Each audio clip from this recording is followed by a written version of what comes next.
Another bad year for housing. Despite incredibly low interest rates, home prices are still slipping across most of the country.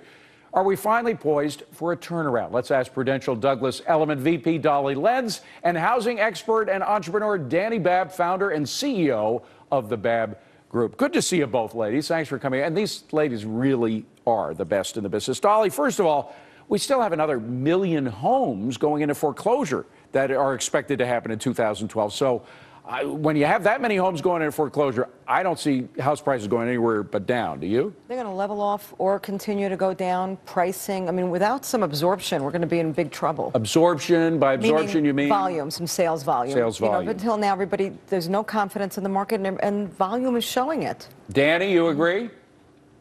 I do. I think we will see more foreclosures, more short sales, more difficulty getting funding, more difficulty closing escrow, a drop in prices probably 10 to 12% nationwide, and the length of time it takes to foreclose on a home increasing nationally probably from 500 days, maybe closer to 700 days. Well, Dolly, while housing prices may have nowhere to go but down, interest rates are at zero practically. I mean, historically, obviously, we've said this a million times, they're at historical low rates right now. It seems to me that interest rates have nowhere to go but up. So if you're just looking at interest rates, isn't this a perfect time to buy?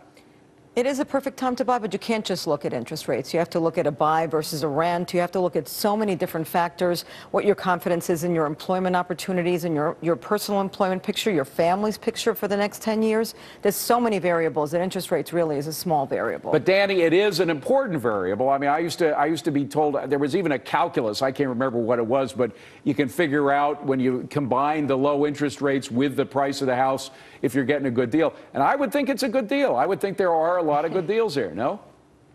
There are some amazing deals, absolutely. The problem isn't so much the interest rate or the monthly payment, it's confidence in the market, ability to close loans. We have people that are so late on other bills that they no longer qualify, and that appraisals are coming back sometimes dock 10 to 20% off of the purchase price, and then of course the home doesn't actually close escrow. At the end of 2011, we saw a number that showed housing starts were up 5.7% for the year, and while that looks good on the surface, it's actually really bad for housing because it actually increases inventory. And to Dolly's point, that really affects absorption rates, and the more inventory we have on the market, the lower we will see prices, and that's bad for the market overall. All right, well, Dani, where are the best deals? Where can I get them?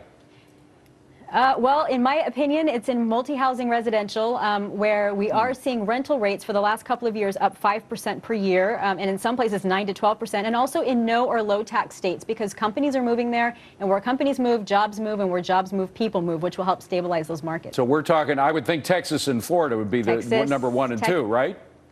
And Tennessee. Tennessee yeah, as well. Really well. Dolly, what about that? Are there good bargains? Because New York, we should mention, which is where you're focused on, has not lost much at all, right, over the years. I mean, pricing is at peak level. Peak level, it's unbelievable. We just don't stop seeing peaks in New York. I mean, now we just set a record with the $88 million sale at 15 Central Park West, which is the highest price per foot, highest absolute price, highest everything, and it's just one after another that way, which is terrific. But there's not enough of those. There's outliers, and again, there's no absorption. So, yeah. By the way, we should mention Washington, D.C. also. That's kind of a perverse incentive because it just shows you how big the government's got, right? Exactly. But look, if you're looking for a good deal, probably a good deal can be had in Nevada.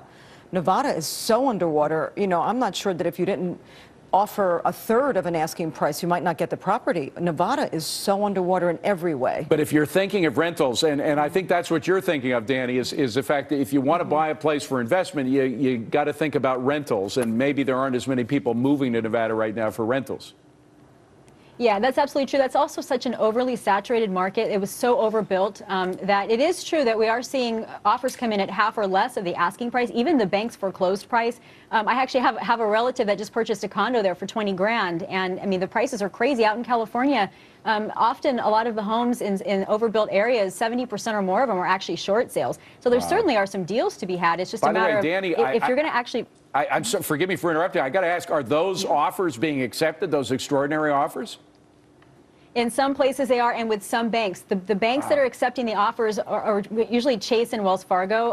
Bank of America, not so much. Wow. And what about rentals finally in New York? I mean, you see these prices in New York just go higher and higher and higher. Is rental the only place where you can get a bargain now? No, there's no bargain. No bargains at all. There's no vacancy.